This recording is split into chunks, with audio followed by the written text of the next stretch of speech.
Hello and welcome to Unstress. My name is Dr. Ron Ehrlich. Now, before I start, I would like to acknowledge the traditional custodians of the land on which I am recording this podcast, the Gadigal people of the Eora Nation, and pay my respects to their elders, past, present, and emerging.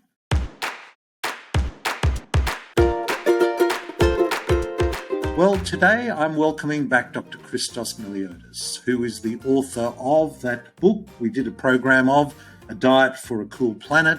But Christo is always at the cutting edge of how to incorporate agriculture, climate, building, the built environment.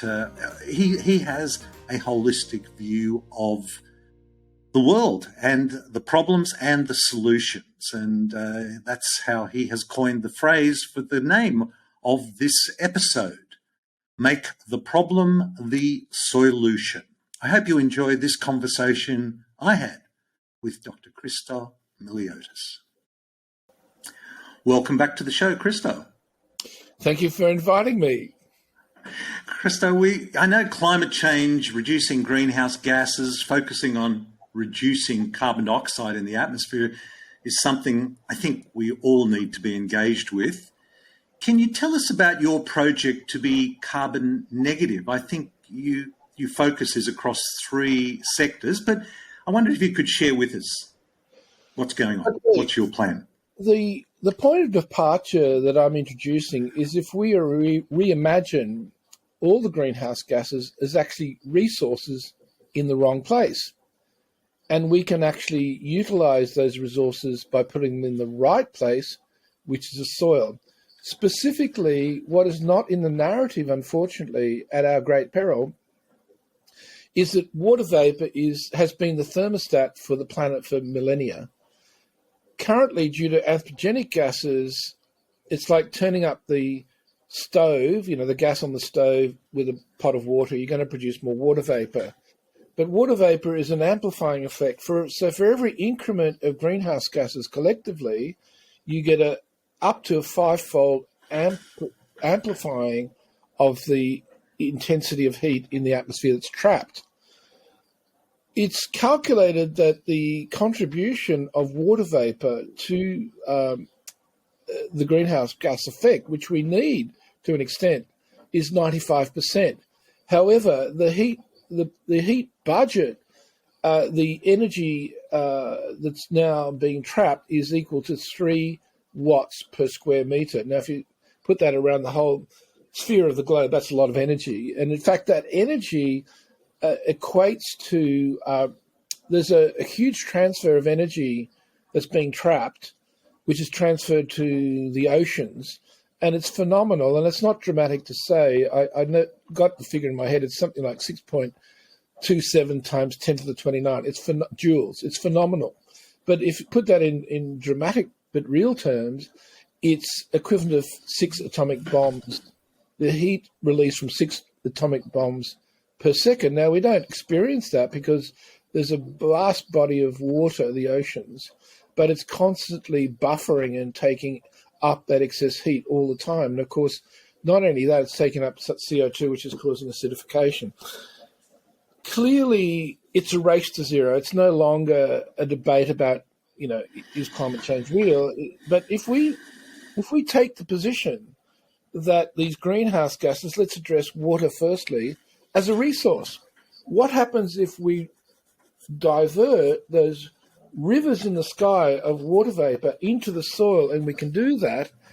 That has a profound effect on mitigation against climate change.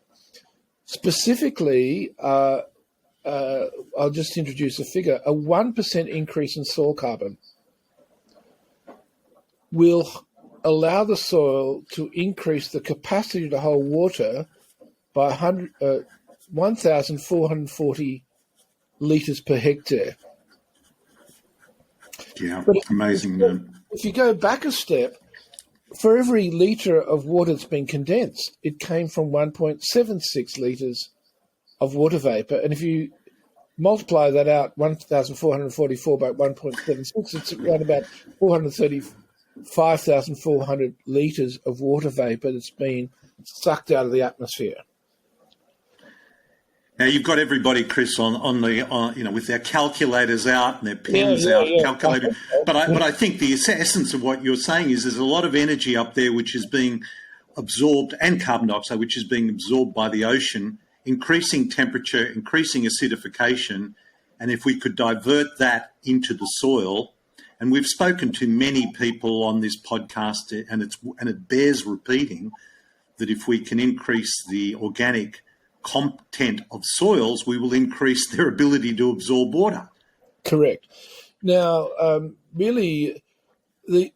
currently we've got the Keeling curve, which, as we know, as you increase the average atmospheric concentration of CO2, you get a strongly correlated exponential increase in temperature. That's undeniable. Keeling, when asked by the wonderful president of the US, Jimmy Carter, he said, what's the story about burning fossil fuels and what impact will that have in the future on climate change? Very forward thinking. And Keating's response was, look, certainly carbon dioxide from burning fossil fuels will increase the temperature and have an impact on climate change. However, water vapor also is a greenhouse gas, but it's so ubiquitous, so ephemeral, it shifts so often. There's so many variables. Even if you have dense cloud, you're going to reflect light. If you have light cloud, it will. There are just too many variables. I haven't got that quite right. If you've got dense cloud, it will reflect light this way, but also reflect light that way. And there's many variations of cloud formation. There's just too many variables to model. So he made the understandable but significantly fatal error by abstracting it out, by saying, let's take water vapor out of the equation. And so we come How wonderful. No, I can understand it from a scientific point of view and measuring. And but there's a consequence to telling that story.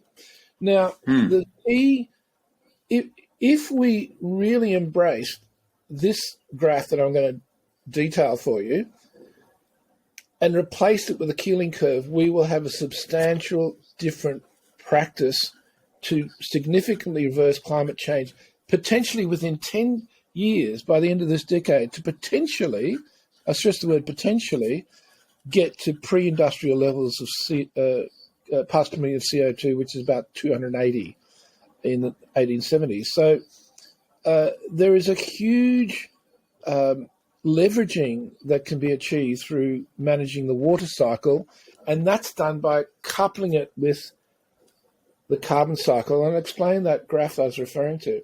If you've got on the y-axis soil moisture, and on the x-axis you've got soil carbon, it's a linear gradient that goes up with a significant slope. So the more, as I said, 1% increase in soil carbon, 144,000 litres, 2%, 288,000 litres, et cetera, et cetera.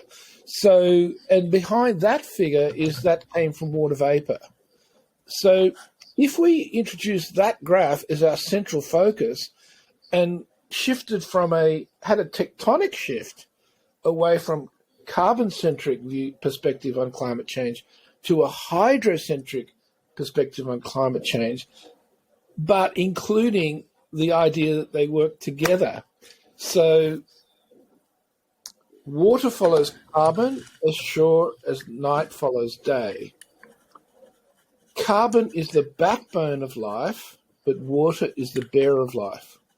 You can have the best soil in the world without water, nothing will happen. You can have the worst soil in the world, sand, desert, and you've got water, and of course you need organic matter to hold it. You've got the capacity to grow, and that's being done in a community called Sekem, S-E-K-E-M. It's worth looking up, S-E-K-E-M. They're farming the desert, have been doing so for 30 years. It's a community of 2,000 people, 20,000 surrounding farmers in Sekem now engaged in growing organic chamomile for etc. It's just a wonderful... Where is that happening? In Egypt. Sekem. Egypt. S-E-K-E-M. But I'll look that up, yeah. Look, it's profound. I'll give you one. And Christo, for our listeners that are going to watch this on YouTube, you and I were talking about inserting various slides there, and I'm guessing that would be one of the slides you'd want to put in. I can, yes. But the key thing about seek, I mean, it's slightly off topic but relevant as well, is that basically we're destroying soil structure by our agrochemicals. We're destroying the life of the soil, which is the soil microbiome. So when you use pesticides, you're killing microbes. When you're using fertilizer, you're diminishing the diversity of microbes. Now, we know what that does in the gut. If we diminish the number and diversity of microbes, we're setting up for disease. Similarly, in the soil.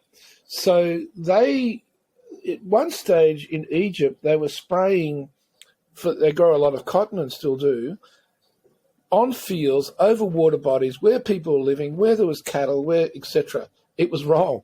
And this community went to the Department of Agriculture in Egypt and said, look, follow it this way. They reduced the pesticide use for their growing of cotton by 95%. Wow. That has a profound impact on the life of the soil. So we can do things, we just got to rethink it. And on that theme of rethinking, let's envisage greenhouse gases as a resource.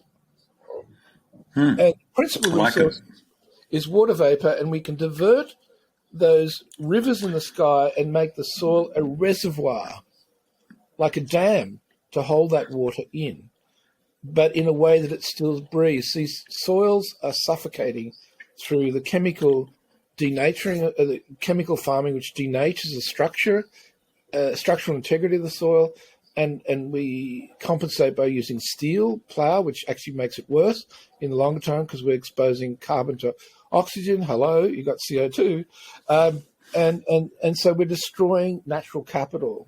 We're squandering the natural capital of soil at an alarming rate. However, in a positive way, I've been working for 17 years in this space, but more concentrated in the last year, which is in my book, A Diet for a Cool Planet, 17 pathways from sky to soil, 17 ways in which you can take these untapped resources and through microbes and plants primarily, and minerals as well, take those excess resources in the atmosphere, which came from the earth anyhow initially, and put them back where they belong through primarily microbes and plants as the agents of that. And your focus is on these three sectors of agriculture, clean energy production, and carbon negative buildings. Look, we've got a project we're working up, which obviously is funding dependent. In other words, if we get the funding, we can realise it. But the element, I can't talk about locations, it's too early to say, but a significant initiative from the New South Wales government, I probably can't talk about that too, but we had a very fruitful discussion, and the feedback was it was a very well thought out project. So what's the project? It's in one of the new hubs that's being developed, hydrogen hubs. And it's been good fortune that I've been working with a professor of microbiology in China for 7 years, and we've established regenerative farming in the form of biodynamic practices. And we've been doing that successfully for 7 years. We've done many trials, both hothouses, laboratory, and extensive field trials. And in every case found increased production, reducing irrigation by 50%, increased nutrient density, increased plant health, almost absence of plant disease and pests, right? By primarily using a soil inoculant with over 500 identified species, which work synergistically and in a multifunctional way to improve the functioning of the soil microbiome ecosystem.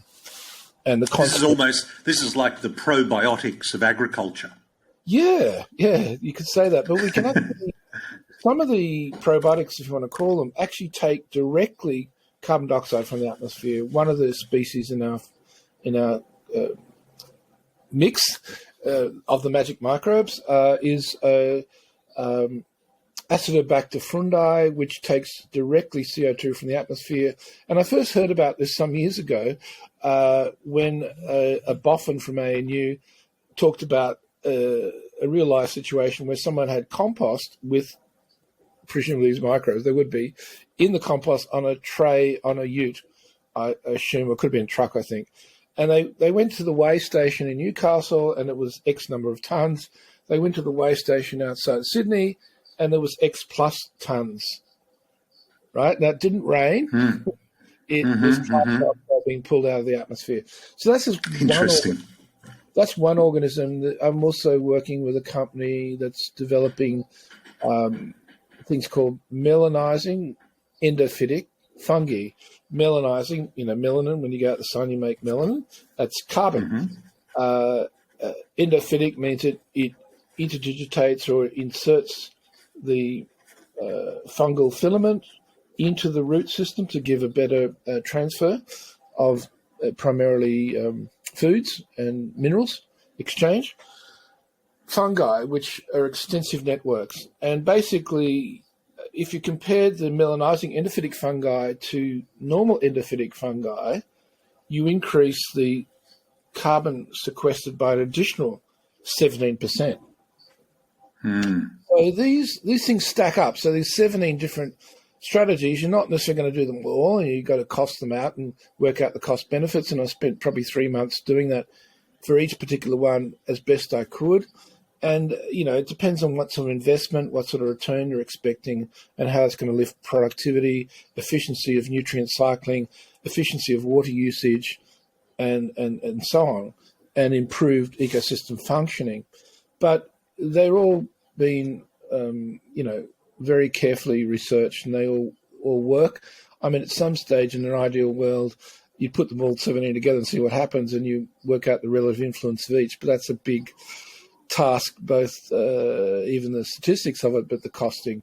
So we're doing modified versions. So we're getting which particular inventions give most bang for buck. So on that score, agriculture use the fastest growing plants, not necessarily monoculture, but the fastest growing, which have multiple uses. And hemp is the one that people mostly refer to. There's 5,000 plus uses of hemp now, and it's becoming allowed in more parts of Australia.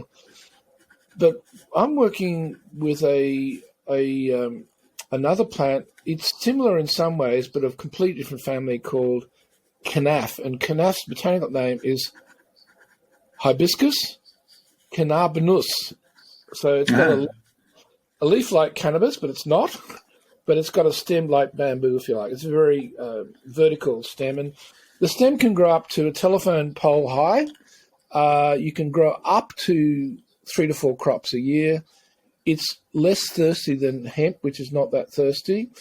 You can grow it without any external inputs, particularly pesticides, herbicides, and fertilizers. Of course, if you use fertilizers, you increase growth, and that's a thing, which fertilizers, and are you going to use nitrogen fertilizers? So I'm working on a system of using rotations, because it's an annual, not a perennial, doing rotations which are nitrogen-fixing, deep-rooted grazing plants. So just to give you, scope that out. So let's assume we're going to be working on a mining site, and we've got a precedent. We've actually done similar work, and I'll refer to that later, where we take one of the byproducts of the liquid that's left over producing hydrogen from this fast-growing canaf, and it's a fertilizer, and it revegetates and has a great plant promotion effect. So that's one byproduct we're getting. We've got a consortium now where we can monitor carbon dioxide in the ground, above ground, with satellites using far infrared, and then calibrating that to core samples using particular algorithms. So we can monitor cheaply. There's another independent body that does the accreditation of the carbon credits, and there's another company which trades on the International Voluntary Carbon Exchange. Currently, the Australian carbon credit has gone from $12 2 years ago to now $30. Right. So carbon credit, I mean, I know this was an initiative that came about in the Gillard times, where we had a price on carbon, and boy, talk about a missed opportunity. Thank you to all of those that have followed. What are we talking about there, Chris? Thanks, Ron. It's a very good question. It's not to do with the misnamed carbon tax. It's nothing to do with that. It's not an impost on emitting carbon. It's actually giving a credit of value to carbon that's drawn out of the atmosphere. And it's paid, thank you, because I forget, I sort of live and breathe this stuff. I just think that people know about. Thank you for the question. You're a good interviewer, Ron. Thank you. Carbon credit is, it's worked out per tonne of CO2 that's put in the ground and has to be stable because there's different fractions of carbon, soil carbon. One is labile, which you need, because interestingly, the plants have their stoma, their mouths, their nostrils really, under the leaf. And why is that? Because when bacteria in the soil break down organic matter, like us, they expire CO2, so that then goes up and is taken into the plant, and that's how the magic of photosynthesis happens through sunlight and water. So it's actually coming from the ground. That's why plant cover crops are vital to this whole carbon water cycle integration, because if we can reduce the water needs by 50% with our microbes, we can further reduce loss of soil moisture by having the air conditioners, the plant species, which can utilize that carbon. So that's a 75% total, potentially, because it varies with the species of vegetation. So the picture I'm building is this, that there's a value to sequestering carbon or carbon farming. And it's getting more and more profitable. The reality, the true value of the eco-services rendered by sequestering a ton of CO2 into the ground, this resource that I keep talking, that's in the wrong place, is actually calculated by a Professor Ratan Lal, who's advisor to the IPCC. He's a soil scientist of renown. And he said the true value is $125 per ton. Now, in the last year, we've got an increase in 13% of our carbon credits in Australia, but it's way undervalued. It's got room to go. So, but the international voluntary carbon exchange actually gives more. This is one thing that it staggers me, the poor leadership that we have had, and particularly from people that, as far as I understand it, are representing people in the country, because, so many of the farmers, people in agriculture that I've spoken to, whether they're raising sheep or cattle or growing crops, those that are into regenerative agriculture will always describe themselves as soil farmers. They just happen to be growing a crop or an animal. And they are, I think every farmer in the world, certainly in Australia, is sitting on a gold mine, because when it's calculated how much that soil and how much carbon dioxide is in the atmosphere that they can drag down into their ground and be paid $125 or even if it's $30 a ton, that is income, and the rest is just icing on the cake. And for the life of me, I can't understand why their so-called representatives aren't championing that idea. Well, I appreciate your rhetoric and passion behind the rhetoric. I couldn't resist, Chris. I couldn't resist. Frustration. I could be provocative, but I won't. Look, quite frankly, the Conservative government, who's struggling to find their identity and orientation towards carbon issue, they have been champions of the soil carbon farming. I mean, Tony Abbott, who misnamed the carbon price a carbon tax, was very favourable towards carbon farming. So it's agnostic in terms of both sides of the political spectrum agree that soil carbon is a part of the solution. I'll emphasise SOILution. And what I would say is there's gold in them there hills, but it's black gold, not yellow gold, not yellow fever, it's black fever. Yeah. So certainly that's the case. It is a sideline, and it rewards farmers for doing things which are positive, because around that carbon sequestration, it's a proxy for measurement of soil health and functionality. It's just we've almost, in a siloed, reductionistic way, narrowed in on carbon and left out the water cycle. Yeah. And until we really get that it's the integration, the recoupling, however you want to put, of this intricately connected water cycle with the carbon cycle, we're kind of missing 95% of the action. And until we really take that on, we're still in trouble, even as we decarbonise our economies. But let me proceed on our project. But thank you for that question. So we're growing fast-growing plants, not necessarily monoculture. We then harvest that, and we can expose the stem to microbes and a medium of nutrients, which can then utilize the carbohydrate chains to produce hydrogen. So if you've got carbohydrate chain, you've got C, C, C, C, C, H, H, H, H, H, H, H, H.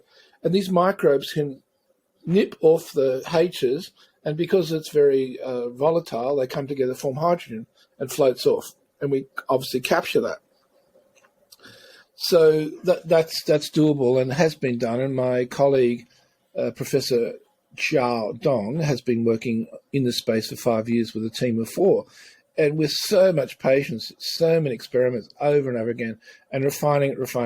And I'm on the verge of getting him an academic position at a renowned university. We've seen which one will accept him, but he's a great asset, whichever university adopts him, so to speak, because he's been to Australia a number of times speaking at international renewable energy conferences, and he's fallen in love with the place, so he wants to live here. So and this is the clean energy production of utilising that carbohydrate and breaking the bonds and releasing hydrogen for hydrogen energy.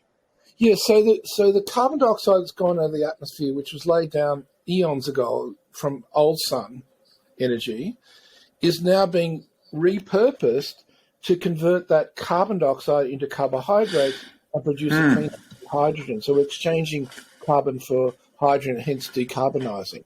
But at the same time, and this is the kicker, we're carbonising the soil as we decarbonise the economy. We're working with the economies of nature. We're building soil capital. We're building that black gold in them there hills. And we're mining carbon dioxide from the atmosphere, but we're also diverting the rivers of water vapor in the atmosphere to the soil again to make it productive. So now with methane, obviously methane's of concern. It lasts for about 20 years. It's got potentially a global warming capacity of 80 times CO2 per equivalent volume. And of course, poor old cows have been bad pressed. If you look at proper management of herbivores, as has been done, the best soils in the world are where the bison used to roam. They're very prairie soils. And it's the bison poo and the saliva and the urine that's built those prairie grasses until they were exterminated almost to extinction. And now people realise. So if we manage herbivores properly, they're actually building soil capital, carbon, and soil structure and water holding capacity, not robbing them. It just depends on management. And I won't go into all the calculations around that, but there's a big misinformation. And I've got no problem with vegans. I'm mostly vegetarian myself. But, we need to really get a sense. 2/3 of land today in agriculture is not suitable for horticulture. It's suitable for grazing. And the stunners, Well, I know, Christo, I know that you would know Alan Savory, of course, and I had the privilege of having him on as a guest, and it still rings in my ears time and time again, and that is, it's not the resource which is the problem, it's how the resource is managed. Correct. So and this also, and I'm guessing you're going to tell me also that this provides us with a building material. Well, yes, but I'm trying to tell this story, so I'll just try and finish. Okay, no, go on. So we're pulling these resources out, we're milking the resources out of the atmosphere through plants and microbes directly, and indirectly by the microbes breaking down the plants to form soil carbon. In our rehabilitation of mining site, which we've done before, using the leftover water from making the hydrogen by the microbes to regenerate mining land profoundly, and we did a comparison with another company, and those chalk and cheese, the side we treated was without irrigation, 100% cover above knee growth. The other one was at best 30% cover above ankle growth with irrigation. So it's chalk and cheese, and you'll see that applied. So in a proper mixed farming, because silvopasture and agroforestry are probably the best land management techniques to sequester the most amount of carbon. So silvopasture just means ideally up to 30% tree cover with pasture. That's the optimal. That's a lot of trees to be planted, but farmers think they get more grass, which is not true, by knocking down trees. It's just crazy. And we stop the water cycle because trees give off bacteria and certain volatile substances which seed clouds. And it's known as you start cutting down trees, you've not got that pulling power to draw moisture-laden winds from the ocean in across land to then condense as rainfall. So we're doing it all wrong. We're not listening to nature, and nature's crying out for us to listen, screaming, in fact. You think of the painting the scream. I think that's what nature's doing.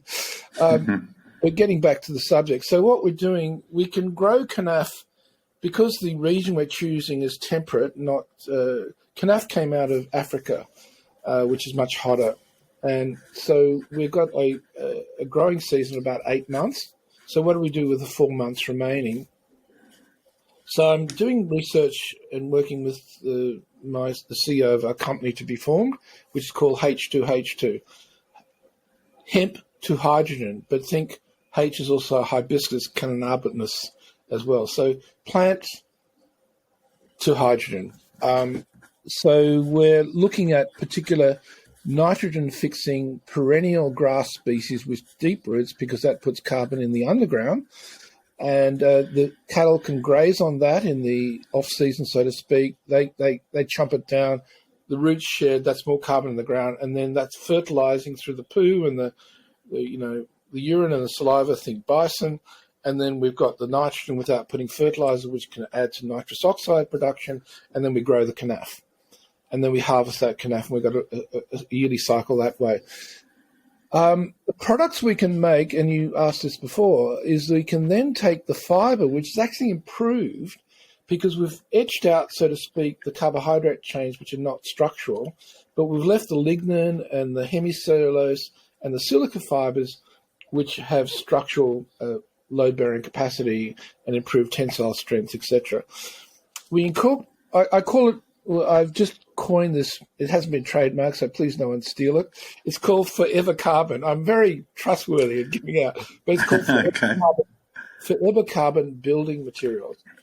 Every component of the guiding principle behind the formulation, besides its functionality, is every component will sequester carbon. The kanaf or hemp, or we're going to be doing some work with palm oil, to try and change the palm oil industry to be carbon negative. And we can use the fiber to produce we can use the fronds, which are cut regularly as an ongoing resource for the microbes to produce hydrogen. Then we take the fiber and we can use that for structural incorporation in biocomposite material for building. And you can make floorboards, you can make roofs, you can make furniture, you can make houses, and they perform very well. So that's carbon sequestering. Then we use a mineral element, can't tell you what it is, which draws down carbon per ton of the mineral, which is very ubiquitous. We're not mining rare elements like lithium or whatever. Where it's can make up this class of rock type, constitutes about 80% of our Earth's crust. So there's plenty of it. We're not going to run out of it. That's a second component. And for every ton of that, there's a couple of options there. Depending on availability, it has to be crushed, and then it will absorb 1 ton of CO2. So that's the second component. The third component is an epoxy bioresin, non-toxic from renewable energies as a byproduct from the palm oil industry. And that also sequesters carbon. So it's called Forever Carbon for a very good reason. And that's, what properties does that give? It's fireproof. We've got a climate challenged world. We need to adapt our building not based on ancient Rome, but what we've got to face. We've got to face floods. We've got to face fires. We've got to face intense wind speeds. And our preliminary prototyping, not necessarily that formula I just spoke of, but a similar one without the mineral element, which will only improve its function, can resist potentially winds up to 200 kilometres an hour. Of course, we've got to test it. Fireproofing we're still working on, but most of the elements are fireproof, but we're going to fine tweak that, and depending on which resin we choose, and that's going to be a bit of adjusting. But it's on the way. It's definitely on the way, and I'm doing work with a university in Sydney. Fantastic. So I mean, I must admit, I'm feeling very old because all of these events that are supposedly once in 100-year events are coming around very frequently, and I kind of think, well, am I several hundred years old, or has everything been compressed into the last 5 or 10 years? Because we've had floods that are 100-year floods, we've had fires that are 100-year fires, we've had, they're happening all the time. How do these building materials compare to the, conventional? Okay, well, in the slide, which you can see, is a house that's going to be built in Malaysia. I've just been appointed as the sustainability research officer for this company, and this architect design's got an engineering input, it's got an agricultural input, it's got an entrepreneurial input, and essentially it's roughly, I can't be quote exactly to the dollar, but a 3-bedroom, 2-bathroom, 2-carport canaf house built from if you like, Lego blocks, will come around 80,000 Australian without shipping costs. And the blocks can be stacked in a shipping container, then put onto a truck and sent anywhere in Australia. And you can there's been 8 schools being built in Malaysia, one of which accommodates 2,000 students, and the parent community built the school in 2 weeks. Wow. And that's with this composite material of which you're calling Forever Building, with the canaf and the mineral and the epoxy from palm oil. It's with the canaf. What I just told you is an innovation I've been working on. Right. I won't go into the whole history of that, but okay. But basically, it will work based on what I know of each of the functions of each separate component. But it's basically canaf with a bioresin, which gives a lot of strength. And potentially we're working with a company that's developed this bioresin, which a ballistic company in America tested at 6 millimeter thick sheet, stopped the bullet. Wow. So, I know in America that will be a very important feature in anything. But and you can give mobility, and you can protect all the body parts potentially. And look, there's a lot more I could say, but let's move on. It's incredibly strong. We still need to tweak that a bit with some further developments, and that's what it's all about. Research is reiterations over and over again to get the final outcome. But essentially, fireproof, floodproof, potentially, depending on the design, earthquake-proof, wind-proof, and it saves energy significantly. Now, let's look at the building sector. So what we're looking at, agriculture contributes to 25% of greenhouse gas emissions. If you're looking at CO2, well, all the greenhouse gases, methane as well, and nitrous oxide. I did a calculation this morning. This is confidential, so there is plans afoot to plant a significant amount of canaf in Australia. Interesting. And we may go in joint venture. And I did a calculation on the area they tend to plant. It would offset 70% of our CO2 emissions. Impressive. Right now, Impressive. I did that calculation based on every year canaf can draw down 89 tons of CO2 per hectare per year. Now, if you do the maths on that, that's a lot of money to the farmer, but there's a lot more to it. I won't go into all the aspects, but it incentivizes change of practice. But it's looking at the whole ecosystem, including all of the greenhouse gases and incorporating those in the soil by building these bridges from sky to soil through these pathways. A farmer got a menu and he can choose what works for his economics, that's what he does, and efficiency and getting most bang for buck and doing more with less. Now, Chris, one of the things that I think is appealing on many levels is being off-grid, not being dependent on the grid. And I know that's something you're very passionate about. How do we get there? What are the additional inclusions to make to a dwelling that goes completely off-grid? Yeah, it's a team effort, and there's been a lot of work done in this space. And essentially, we're going to be using a solar film, which will be coating the roofs, the walls, and the windows, which will collect solar energy. And on a cloudy day, will be 60% more efficient than a conventional photovoltaic solar panel.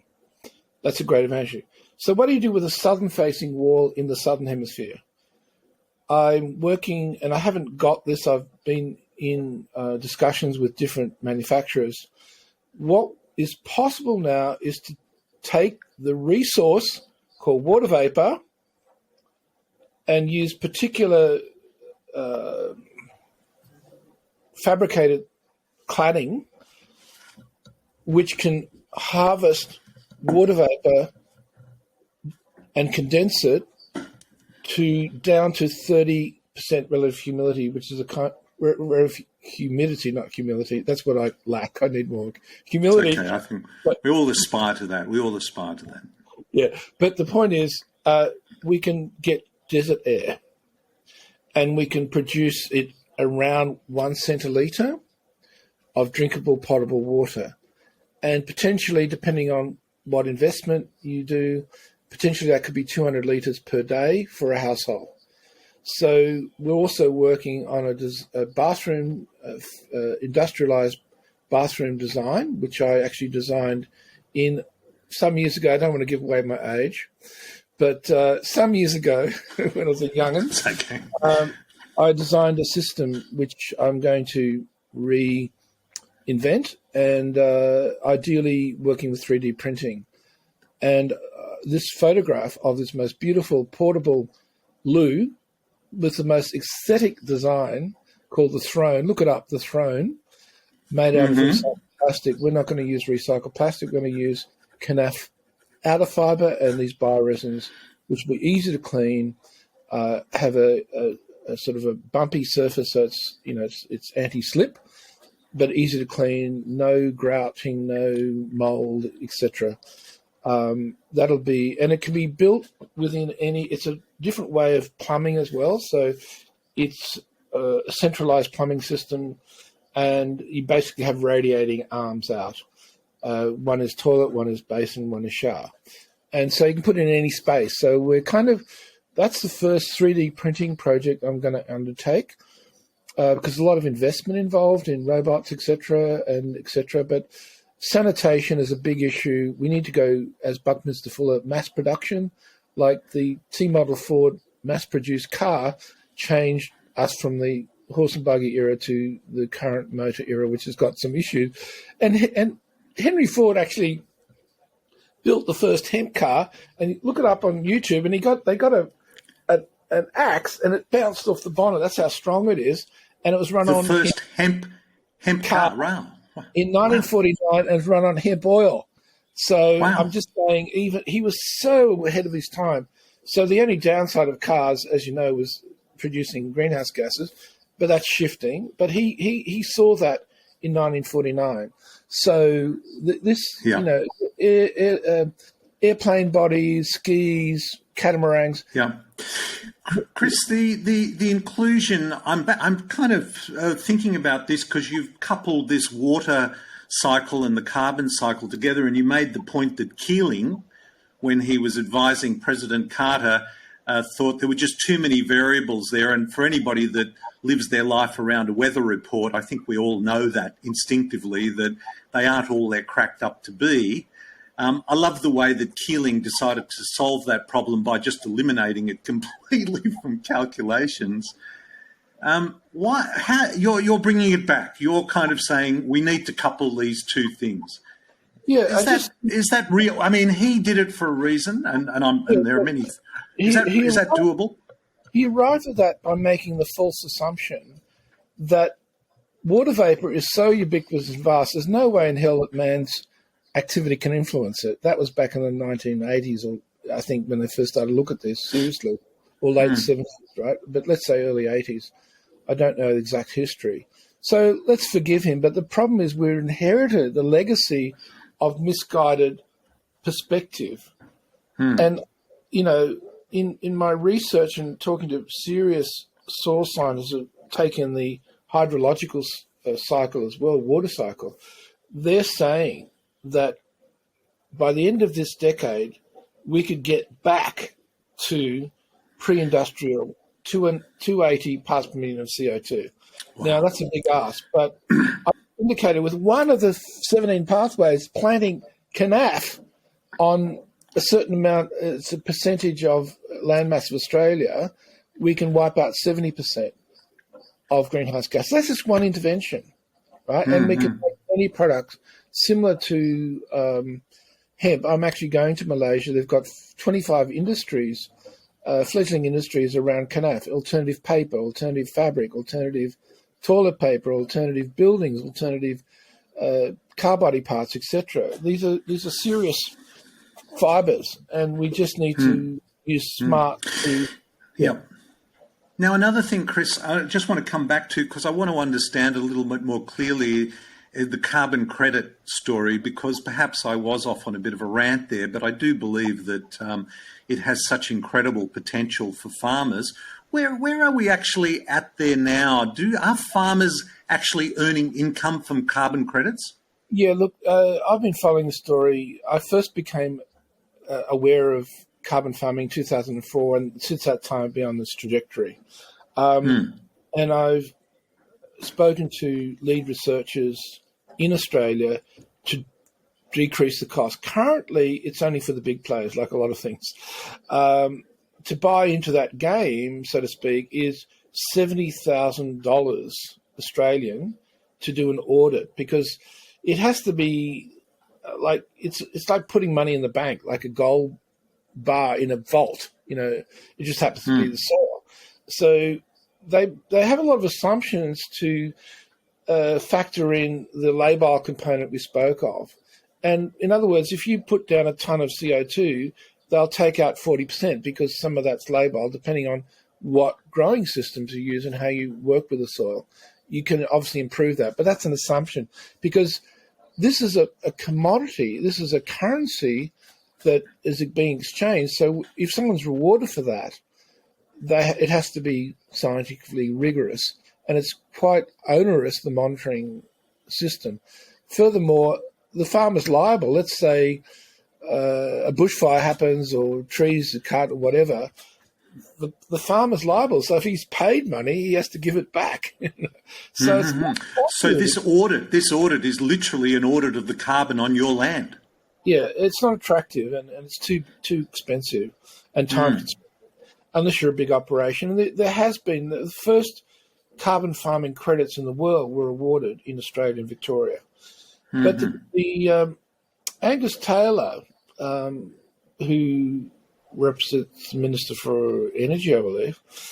Yes, I think he's the admissions reduction minister, and I make that purposefully. It's not emissions; it's admissions. Yeah, let's be apolitical here. Okay. I get carried away, Chris. I know. I share your frustration, bro.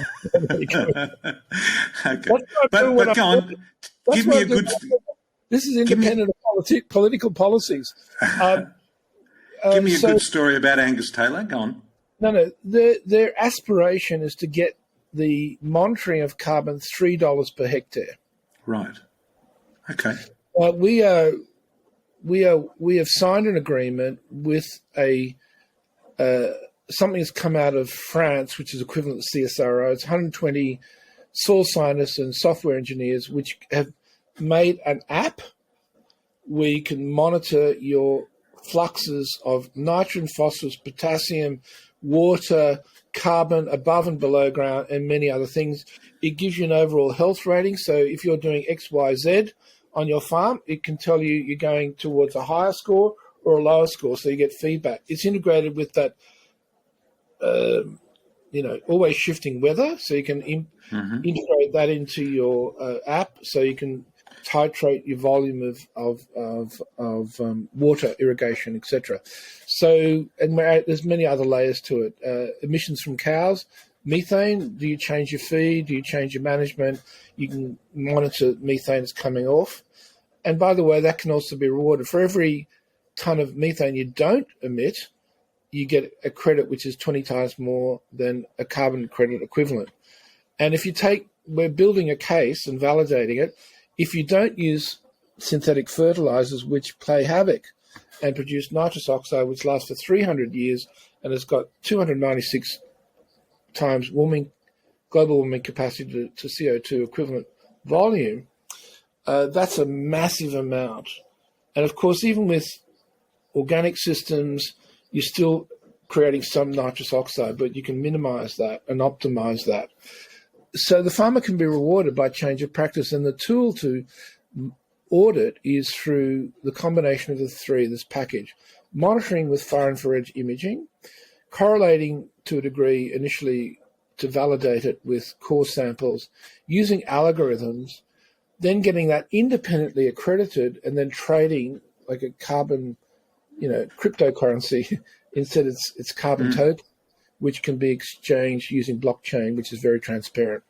And there's a company that does international trading, and the voluntary market's worth more per kilo, a ton of CO2 or carbon equivalents, as in methane and nitrous oxide, although we have to make the case and validate that. That's part of our future research. And it's massive, massive amounts of money that the farmer can be rewarded. I don't think it's going to be paid. Similar to the fact we're not paying farmers $125 US per ton, but we can head in that direction. Independent of the rewards the farmers get, it just makes sense in terms of maximizing and optimizing the economies of a healthy soil. Well, Chris, I think that's a great note for us to finish on, and I always so enjoy talking to you. You're a visionary, you've got a plan. I love to hear about the positives that are available to us, and I look forward to following the progress of this initiative as it unfolds. Thank you so much for joining us today. Can I make one statement? Absolutely. Make the problem the SOILution. I love it. Thanks, Chris. Thank you. Thanks very much. I'll keep you updated as we go. Okay. So there it is. I always enjoy talking to Christo. His background is he's a medical practitioner who he has become passionate about regenerative agriculture, as have I, and with good reason. And I think it's something we in the city need to be engaging with. I'm going to really look forward to hearing more stories and seeing how this whole project unfolds.